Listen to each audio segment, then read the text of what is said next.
Just do what you love and the money will follow, right? Wrong.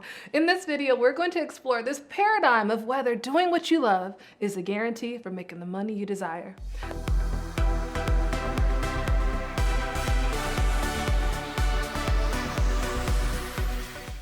I'm LizJSimpson, founder of The Big Money Movement, and I am accompanied by Cheryl Parks and Heather Petherick, our esteemed coaches at The Big Money Movement. And I want to kick it off to you two first. What do you think? Love and happiness, money and love, is there overlap? What's good?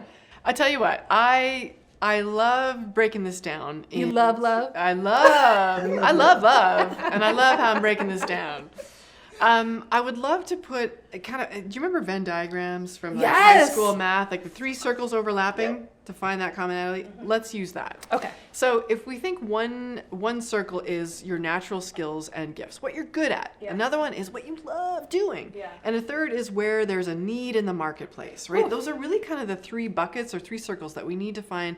If our business is going to truly produce the income and the lifestyle we want, we need to find a place where all three of those things are true and overlap. Right. What we're good at, what we love doing, and where there's a need in the marketplace that we can satisfy or solve problems.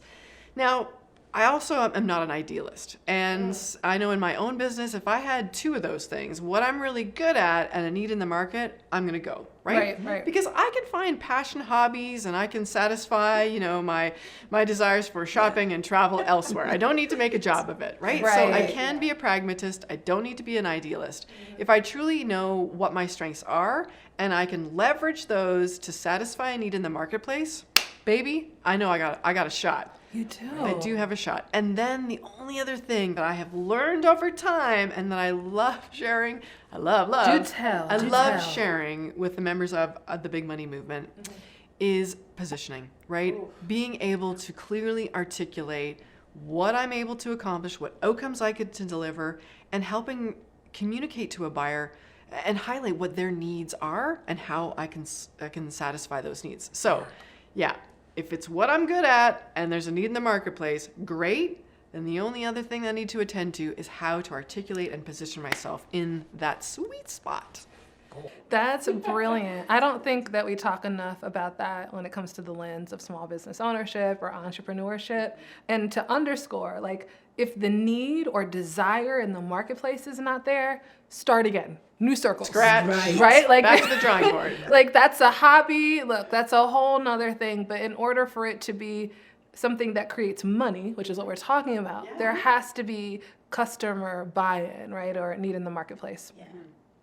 And I love what you said, for the money, right? But at the end of the day, it's the value, right? Sure. We need to make sure we're creating value for the client, for the buyer. The other thing I'll say, and this is so counterintuitive to the way our traditional school systems work, to the way that we've been trained, to everything that we do, what you start on may not be the exact path that you take all the way.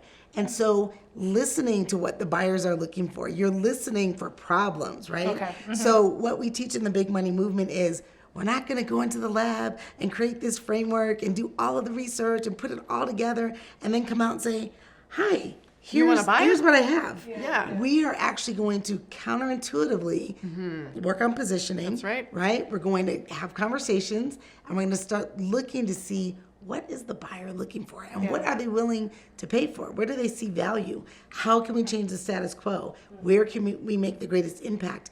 And that's really not the way we're trained in school. We're trained to actually go forward in the box and check off all the classes, 101, 303, and get everything right.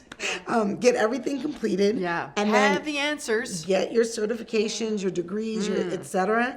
And now you've arrived. Okay, I finished everything. Yes. Where do I sit? Yes. Right? Where's my paycheck? Right. Yeah. Right. So, and it's counterintuitive, but it actually brings significantly higher value if you can actually listen to problems, desired outcomes, and understand the impact you can make by crafting your solution based upon what the buyer and the potential client is saying. Yes, yeah, okay. I gotta okay, jump now we both got in. excited. Hold on. Shut up, I'm jumping in here. up. It's as a visual, this is a big mistake that I see a lot of new business owners and entrepreneurs make, is they stay in the lab and they think, ooh, I'm gonna dream up the perfect program, and this is how it's gonna be delivered, and this is the price point, and then they go to market and they're trying to force that offering down a corporate buyer's throat because they haven't actually listened to the market. And then what happens is, because it's not a great fit for what the buyer actually is looking for, they're overspending on marketing and they're wondering why those efforts aren't paying off.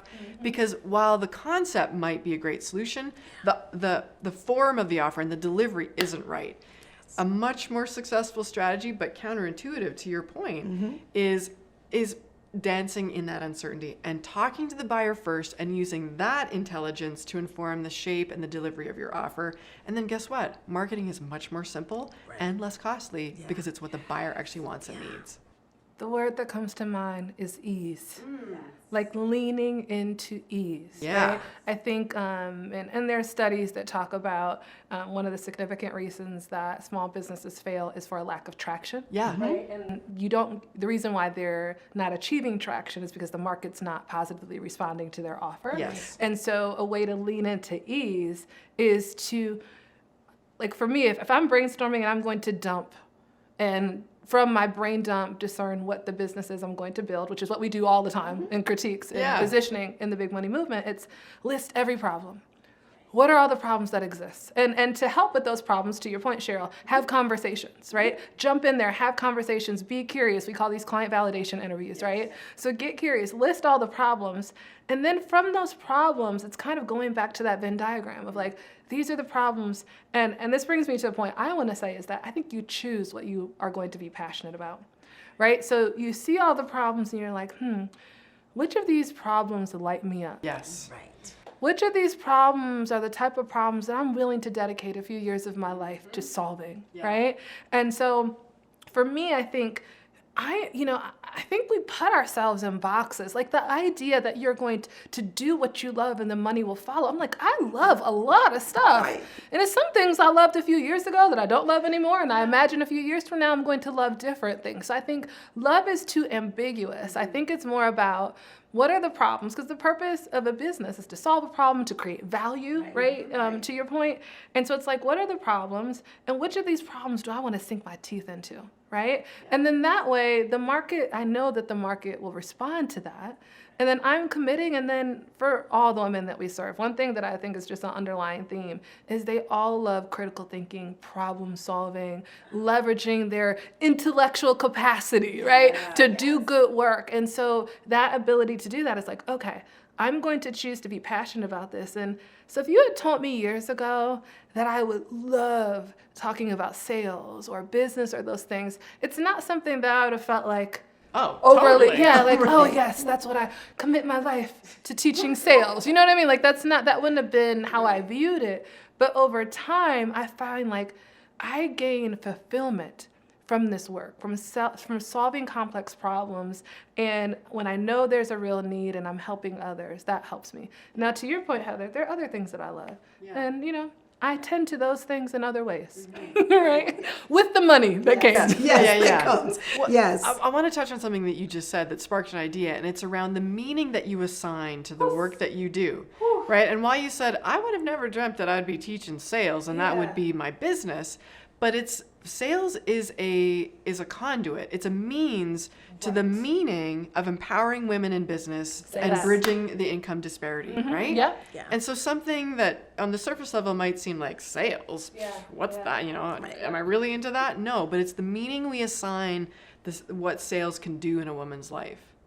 Can I add, because going back to that Venn diagram, I think the mistake is when people are circling what they love, I love project management. Yes. Small functions. Yes, I love their boxes. Versus to your point, in my journaling, I did know that I'm an Enneagram 8. I'm one of those people, it's kind of like a Martin Luther King, like I love inspiring, I love movements, I love improving human condition, right? So whether that's speaking, writing, it's not the medium as much as it is the outcome. And so for many people, you can achieve what you love Yeah. through many different means. That's brilliant. What were we going to say, Cheryl? I'm completely aligned with you. And I think it's the personal development that comes from it, right? You mentioned empowerment. Yeah. Right. You know, the sisters, the personal development, because that in fact is what it is. That's what goes on in the big money movement. Yeah. It's how you step forward, how you leverage your strengths, how you start the critical thinking, how you start to learn something new and step outside yourself and say, you know, I didn't think I could do this, but Look at me they now. said yes. Yeah. Yeah. And then you go to the next step. We were just speaking of one of the members, I will call her Selena. And you can hear from the questions she's asking that she's continuing down through the process with her prospective clients. And so initially her questions were around prospecting, and then the next call we were around discovery calls. Lo and behold, now we're talking about contracts. Yeah. Right? And so you can completely see that development. That evolution. Right. Just the evolution of not only her as a business person, but of her personally. Yeah. Stepping into it and being excited about it. Agreed. And discovering what you love, right? Like there should be space for expansion, Yes. right? So, you know what? I think it's a choice. Like you can find love and money. Speaking of money, let's talk about, do you got to spend money to make money? That's another thing that a lot of business coaches say. Click that next video as we dive deep and we give you the right answer, because our answer is the only one that is, right? See you there. Bye.